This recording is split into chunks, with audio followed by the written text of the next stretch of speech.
பார்த்தீங்களா பழைய பல் பிடுங்குறது, பல் க்ளீன் பண்ணுறது, அதுகளுக்கு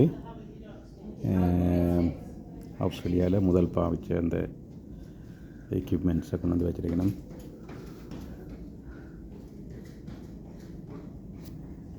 ஒரு சேர்லான்றது பேஷண்ட் எழுதி போட்டு பாருங்க. அதே சாமான் தான், ஆனால் இப்போ மாடர்னைஸ் பண்ணி நல்லா செய்திருக்கணும். இப்போ இதுகள் கொப்பளிக்கிறது கூட இப்போ சும்மா சின்ன ஒரு கப்பை கொடுக்கணும். அப்போ நல்ல வடிவாக ஒரு மாபிள் இதில் செய்திருக்கணும். இப்படி இப்போ செய்கிறேன்டா எக்கச்சக்கமான எக்ஸ்பென்சஸ் இருக்கும். இப்போ வெளி சிம்பிளிஃபைடாக்கி சரி கொஞ்சம் பல்ல போடுங்கிற மிஷினில் பாருங்க. ஓ மை காட்,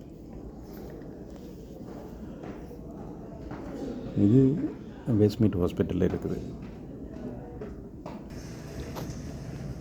பார்த்து கொண்டிருக்கிற டென்டிஸ்ட் கனவேர் பார்ப்பீங்கள். உங்களோட கமெண்ட்ஸை போடுங்க.